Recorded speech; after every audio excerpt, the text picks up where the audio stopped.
Hello, today we will be talking about socioeconomic status and the impacts it has on education. As teachers, we must have the ability to teach students at the poverty level, the middle class, and the wealthy level. Our goal as teachers is to educate students from all socioeconomic status.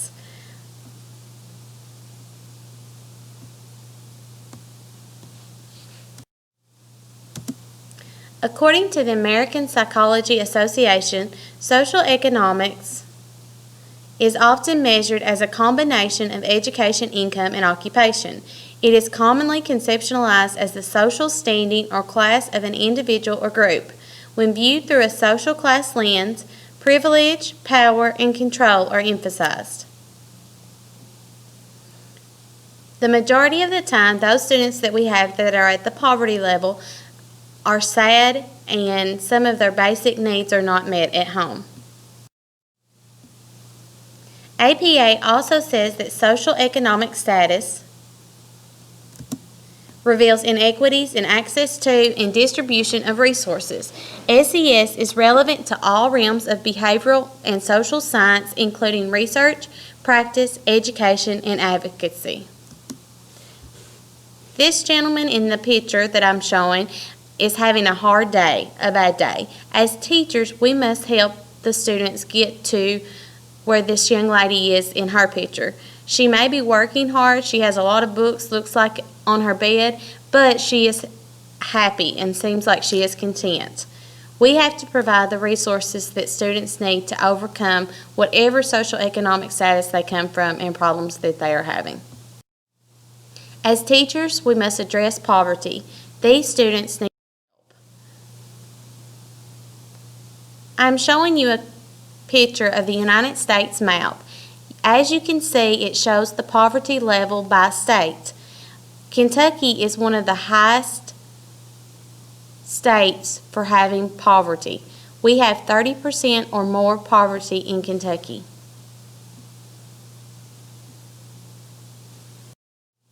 According to the American Psychology Association, families from low SES communities are less likely to have the financial resources or time availability to provide children with academic support.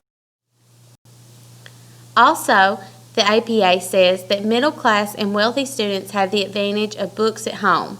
Low SES students do not have this convenience. Therefore, initial reading competency is affected. In the picture, you can see the young lady laying down and reading in the comfort of her home. She has many books to look at, and most children at the poverty level do not have this convenience.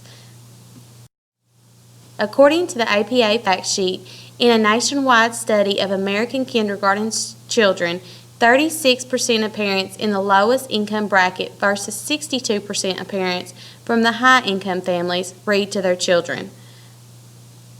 One thing that my children, I have two children in Joe Harrison Carter Elementary, and one thing that they do is every night we have to read.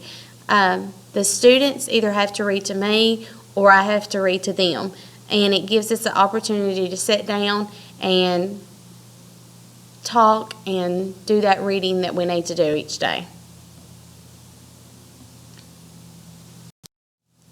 How do teachers talk about economic inequality? White, Mystery, and Chow agree with Chaffel, Flint, Hamill, and Pomeroy's research. It suggests that teachers educate elementary school children about SES equality through Number 1, teacher and student initiated conversations. They do not recommend us just covering up the different types of socioeconomic statuses like we've done in the past. By reading books. There are several books that you can find on the internet that talk about poverty and different social economic classes. Through volunteer service projects. By building on children's own life experiences. All children will usually find some way to have fun. And in these pictures I'm depicting that more than likely someone at the poverty level might be swimming in the creek, whereas someone in the wealthy level would be at a water park or at their own pool.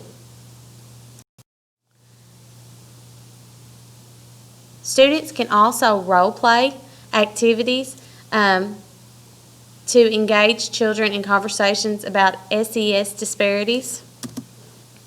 The teacher may give students different amounts of money to spend at a classroom store to illustrate the consequences of economic inequalities. Next, we are going to talk about 5 research-based theories on helping people move out of poverty, recommended by Connecting People Communication Across Barriers. The first theory is Strengths Perspective Approach. This approach says that every individual has strengths.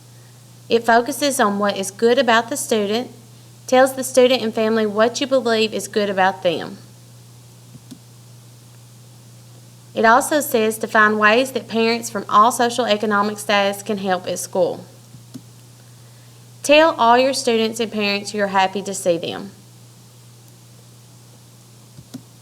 And also show empathy, not sympathy.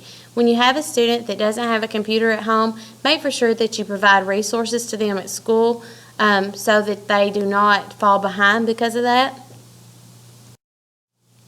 Resiliency theory. We all need resiliency to be successful.